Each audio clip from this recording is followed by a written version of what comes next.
Bienvenidos a la Tierra de la Bruma. Hola a todos, bienvenidos a este canal de los discípulos de Armitage dedicado a los juegos de mesa. Mi nombre es Ismael y hoy os vamos a hablar de las cadenas del óxido, que es una expansión para Descent Viaje a las Tinieblas. Si no conocéis a Descent, no conocéis el canal, en el primer comentario os vamos a dejar un enlace fijado con todo lo que tenemos sobre Descent. Descent es un juego de mesa, principalmente cooperativo, donde todos los jugadores menos uno adoptan el papel de héroes y el otro maneja las fuerzas del mal y tendrán que vivir pues aventuras para salvar y proteger a las gentes de una tierra fantástica medieval llamada Terrinoth. Y hoy os vamos a hablar de una expansión que es la última que ha salido para este juego, que es las cadenas del óxido, que nos aporta nuevas mecánicas, nuevos monstruos y nuevas aventuras para correr en este mundo de fantasía medieval. Así que sin más, discípulos, bienvenidos a este vuestro canal. ¡Comenzamos!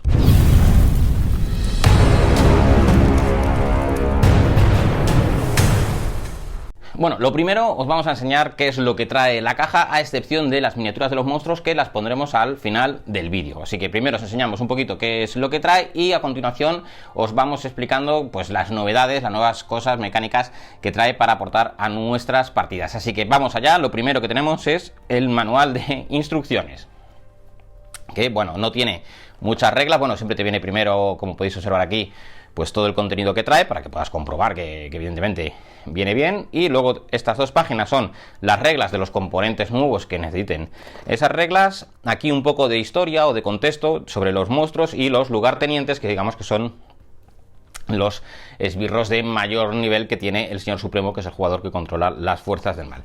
Y a partir de aquí pues ya vienen las aventuras que se pueden jugar, cómo prepararlas, sus condiciones de victoria y de derrota. Recordad que esto se puede jugar en formato campaña, es decir, podemos jugar si queremos una aventura suelta, pero lo suyo es jugarlo en formato campaña, que es una aventura detrás de otra y se va creando una historia continua y general, y cuando acabamos pues bueno, hemos generado una historia que han vivido nuestros héroes. ¿Qué más tenemos? Pues bueno, tenemos estas cartas de aquí, que son las cartas de monstruo. Tenemos, vienen tres tipos de monstruos, si no recuerdo mal.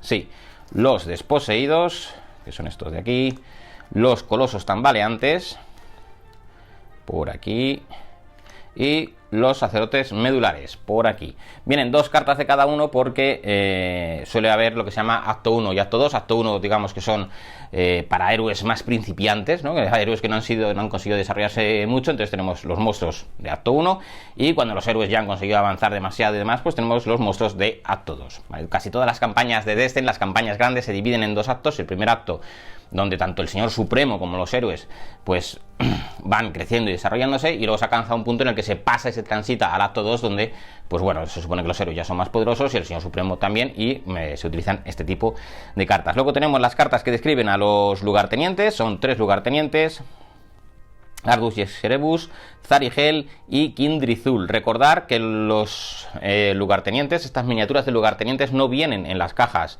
del juego, sino que si las quieres se compran aparte. En las cajas te viene unos tokens para que puedas jugar, no hace falta las miniaturas. Estos tokens para representar a los lugartenientes. Si quieres las miniaturas hay que adquirirlas aparte. Y estos lugartenientes ya los conocemos de las Brumas de Castroyel, que es la expansión que salió antes de las cadenas del óxido. Si queréis conocer las Brumas de Castroyel, darle ahí, ¿vale? Le dais ahí y ahí tenemos todo lo que queráis sobre las Brumas de Castroyel. De hecho, las Brumas de Castroyel, las cadenas de óxido, se pueden juntar para hacer una mega campaña, ¿vale? Pero se pueden jugar también por separado. De hecho, en el manual te dice cómo jugar esta campaña sin necesidad de usar las Brumas de Castroyel. Pero si tienes las Brumas de Castroyel o quieres juntarlas para tener una mega campaña, se puede hacer perfectamente. Luego tenemos este pequeño mazo de cartas, que son las cartas del Señor Supremo. Obviamente nuevas cartas que no teníamos antes, con sus características y demás, que esto pues obviamente lo que hace es poner las cosas más difíciles a los héroes, como seguramente ya sabéis. Luego tenemos un familiar, que es el azote, que es un sirviente del Señor Supremo. Así que el Señor Supremo, a través de sus cartas, podrá convocar este tipo de sirvientes, que obviamente pues también pondrán las cosas más complicadas. Tenemos cartas para un estado, que es el estado aterrorizado, que si lo está sufriendo, es decir, si un héroe queda aterrorizado, pues no puede gastar incrementos. Si no hay miniaturas enemigas en tu línea de visión, al final de tu turno descarta esta carta o ficha. Así que como estás aterrorizado, para poder quitarte ese terror que te inunda, lo que tienes que conseguir es no tener monstruos a la vista. Luego tenemos cartas de tienda, todas de acto 2, así que suelen ser cartas bastante poderosas. Esto solo lo pueden adquirir los héroes, obviamente si han conseguido adquirir el dinero y tesoro suficiente como para poder comprarlas. Luego tenemos cartas de viaje, 2 nuevas cartas de viaje, estas se mezclarán con todas las que tengamos para la fase de viaje. Y empezamos con cosas nuevas que si no tenéis las brumas de Castroyel, pues no las conoceréis, que son estas cartas de impureza. En las campañas de las brumas de Castroyel o en esta de las cadenas del óxido, al azar, cuando empiece la partida, se mezclan todas las cartas de impureza y se entregan una carta de impureza a cada héroe que vaya a participar en la campaña. Y se quedan así, ¿vale? Boca abajo. Automáticamente el héroe que tenga esta carta, como veis, tiene más 2 de vida. Es decir, si la carta de tu personaje indica que tiene, no sé, me invento, 8 de vida, pues al recibir la carta de impureza tendrías 10.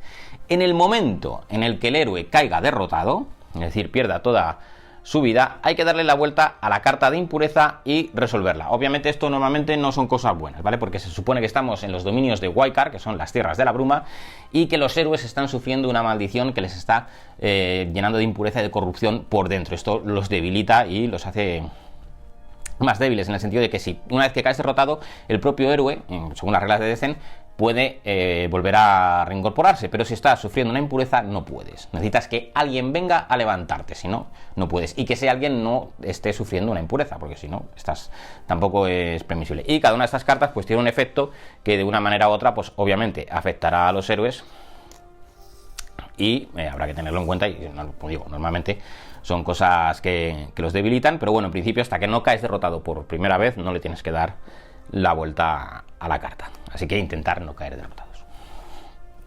Y ahora os voy a hablar de estas cartas de aquí, que son las típicas cartas de clase de los héroes de Desden, pero esta campaña, las cadenas del óxido, esta expansión introduce un nuevo concepto, que son las clases híbridas. Es decir, antes tú elegías un personaje y si era del arquetipo guerrero, pues luego ya podías elegir si eras berserker, caballero o lo que fuera, pero eras guerrero, no podías cambiar. Bueno, pues ahora vamos a tener estas clases que nos permiten ser híbridos. Por ejemplo, si cogemos la de aceromante y cogemos la carta inicial de esta clase, que las vamos a identificar porque no tiene ningún numerito que nos indique la cantidad de experiencia que se necesita, ¿vale? Por ejemplo, veis, ya en esta otra, pues aquí arriba ya aparece un número que nos indica que para adquirir esta carta hay que gastar puntos de experiencia. Los puntos de experiencia se adquieren a través de nuestras aventuras. Pues estos mazos son iguales y en esta carta nos indica cómo funciona.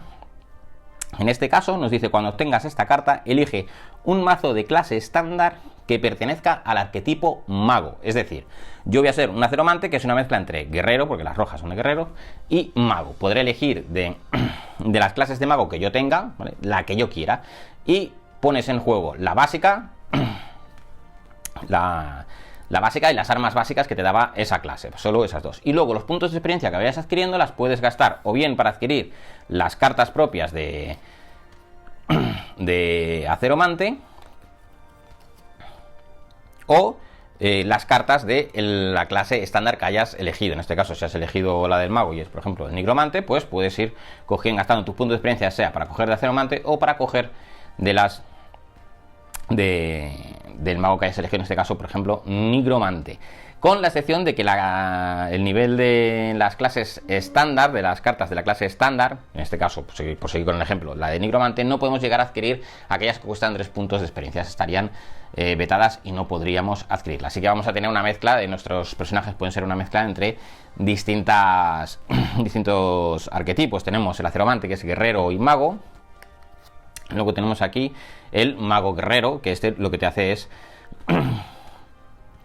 cuando tengas esta carta, elige un mazo de clase estándar que pertenezca al arquetipo guerrero, ¿vale? Pues es lo mismo, la idea es la misma, solo que te mezcla el mago y el guerrero y el mago. El monje creo que es mezclando el explorador y el sanador. El explorador obviamente sería el monje y la otra clase de sanador la que eligiéramos, y el vigilante, que sería al revés. Cogeremos como clase híbrida, tendremos el vigilante, y como clase estándar la que elijamos de el tipo explorador.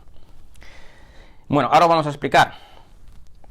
Bueno, no os he enseñado las losetas, pero como veis tenemos aquí losetas. Os vamos a explicar las nuevas mecánicas por si no las conocéis, aunque no hay estrictamente nada nada nuevo, porque todo ya se conoce de otras expansiones o del juego base. Pero bueno, hay un par de cosas que se conocen a través de la campaña de las brumas de Castroyel, pero como no es necesario tenerla, pues en el caso de que solo hayáis adquirido las cadenas del óxido, pues entonces sí que es necesario conocerlo, así que os lo vamos a explicar, que son 2 minutos. Así que ahora, si me dais un breve instante, porque vosotros va a ser prácticamente instantáneo, vamos a hacer un pequeñito setup para explicaros las nuevas mecánicas. Bueno, aquí tenemos este pequeño setup. Me he traído 2 personajes. Tenemos a Ardus es que es difícil de complicar de pronunciar. Ardus Ixerebus, que es uno de los lugartenientes específicos de esta campaña o de las brumas de Castroyel, y me he traído aquí a un héroe que, si no recuerdo mal, se llama Nanook. Bueno, ¿qué es lo primero que os vamos a explicar? Pues lo primero son estas piezas de terreno que vienen, que son muros antiguos, que como veis es, pues eso, precisamente un muro. ¿Qué es lo que hace? Obviamente no permite la línea de visión y hace que las casillas que antes eran adyacentes, pues ahora no lo sean, de tal manera que si Nanook está aquí, ¿vale?, está oculto a la lista de Ardus y este no le puede atacar, aunque pudiera atacar a distancia. En el caso de que estén uno a cada lado, pues como está el muro por medio, pues tampoco se pueden atacar. Otra cosa es, si uno ya está aquí, pues entonces en esa diagonal sí se podría. En principio, los muros, el propio escenario te va a decir dónde tienes que colocarlos, se representa con una línea gruesa azul, y ahí van a estar hasta el final de la partida, salvo que el propio escenario a lo mejor te permita alguna manera de derruirlo. Pero en principio los muros están ahí, son muros antiguos, y ahí se van a quedar. Otro de los elementos de terreno son estas fichas de cartón troquelado, que son terreno de ruido. Si yo entro en una casilla con terreno de ruido, ¿vale?, tengo que hacer una prueba o de sabiduría o de percepción. Si la supero, no pasa nada. Si la fallo, se supone que no soy capaz de saber muy bien dónde poner el pie y el terreno de ruido pues se acaba desmoronando y yo caigo al tipo de terreno que hay debajo. Es decir, imaginaros, si esto fuera lava y está este terreno de ruido aquí encima, si yo supero la prueba no pasa nada, puedo estar ahí encima de ese terreno de ruido sin más. ¿Que fallo la prueba? Pues el terreno de ruido se quitaría y yo caería a la lava y tengo que sufrir los efectos de la lava. Si la lava hace, no recuerdo exactamente, 1 punto de daño, 2 puntos de daño, pues te los llevas, ¿vale? Lo que sea. En el caso que caigas en un tipo de terreno al que cuesta entrar, es decir, por ejemplo, imaginaros que es agua, que hay que gastar 1 punto de movimiento adicional, pues el mero hecho de caernos de esta manera, al fallar la prueba de atributo, hay que gastar 1 de fatiga, ¿vale? Y ya está, en principio ya está. Si vamos superando las pruebas, pues el terreno de ruido se quedará ahí y no nos dará más problema. En el momento que fallemos la prueba, se quitará el terreno de ruido y sufrimos los efectos del terreno que está abajo. ¿Qué más tenemos? Tenemos 2 tipos nuevos de terreno. Tenemos esta línea discontinua, que significa que es terreno elevado, que como veis es una línea roja. Esto ya se ha visto en otras expansiones, pero bueno, si no las tenéis, si no lo conocéis, no hay problema. ¿Esto qué significa? Bueno, pues que obviamente aquí, por ejemplo, Nanook está en una zona que está hundida y esto está más elevado. Y esta línea discontinua significa eso, que es terreno elevado y que no es accesible, en el sentido de que tiene una pendiente lo suficientemente pronunciada como para que no se pueda subir y bajar así. Así que esta línea roja discontinua nos representa que no podemos atravesarla, pero es discontinua, así que sí podemos ver a lo que hay arriba o abajo, dependiendo de dónde se encuentre nuestro personaje. ¿Podemos atacar? Pues por ejemplo, imaginaos que podemos atacar a distancia, que alguno de estos personajes tiene ataques a distancia, pues atacaríamos normal. Y si estamos de forma adyacente, ¿vale? Que estamos, por ejemplo, aquí el lugarteniente está en la parte de arriba y Nanook está en la parte de abajo. ¿Se pueden atacar? Sí, perfectamente, pero el personaje que se esté defendiendo añadirá un dado negro a su tirada de defensa. El dado negro es el mejor dado de defensa que hay, así que atacar en este tipo de desniveles, pues es desventajoso para el atacante y muy ventajoso para el defensor, a excepción de si el atacante tiene la propiedad de gran alcance, que es, imaginaros que tiene una lanza muy larga, o extensión, porque hay algunos monstruos que tienen extensión porque son como que pueden estirarse los brazos y demás, pues están hechos como de huesos, unos monstruos de huesos que se pueden estirar y demás, pues en ese caso tampoco se le aplicaría esa restricción. Y por último nos queda un nuevo tipo de terreno que se incluyó por primera vez en las brumas de Castroyel y que es el lodo, que está representado, voy a quitar esta fichita de aquí, está representado por estas líneas así como naranjas, ¿vale? Así que esto sería todo lodo. El lodo es similar al agua, pero más fastidioso, más complicado. Entrar en el lodo nos cuesta 1 punto de movimiento adicional. Si Nanook tuviera 4 puntos de movimiento, para entrar en una casilla con lodo tengo que hacer 1 y 2. Hasta ahí todo normal. Pero si al comienzo de mi turno, es decir, el turno de Nanook, su miniatura ocupa losetas de lodo, es decir, en este caso es fácil porque la miniatura solo ocupa una casilla, pero imaginaros, porque hay miniaturas que ocupan que ocupan más casillas. Por lo tanto, si la base de una miniatura ocupa todas las casillas de lodo, está encima de todas las casillas de lodo, como es este caso, entonces sus puntos de movimiento se ven reducidos a 1. Y para entrar a otra casilla de lodo, por ejemplo, si yo estoy, vamos a ponernos aquí en esta esquina que es lodo, y solo me puedo mover aquí, no, esa diagonal no se puede, aquí o aquí, que es lodo.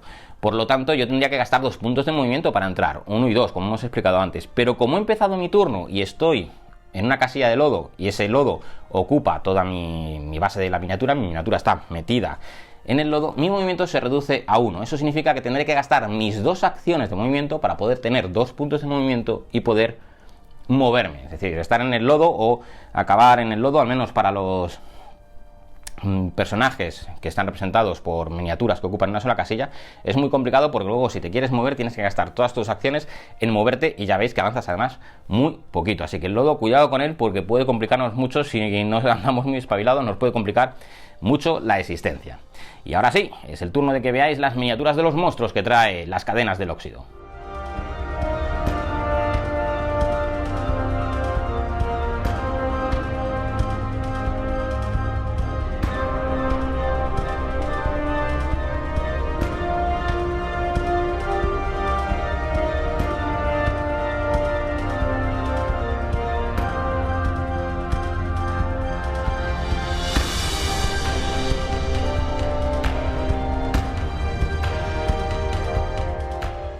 Bueno, pues hasta aquí todo lo relativo a la expansión de las cadenas del óxido, lo que trae y cómo se juega con las nuevas mecánicas que, como veis, son sencillas, no es nada complicado. Por nuestra parte, nada más, así que solo nos queda recordaros una cosilla, es suscribiros al canal y así no os perdéis nada ni de Destiny, ni de Eldritch, ni de ningún juego. Le dais a esta bola negra, que es nuestro símbolo, nuestro emblema, le dais ahí, os suscribís y así estaréis al tanto de todos los vídeos que subimos y de cuándo los subimos. Muchas gracias por pasaros por el canal y hasta el próximo vídeo.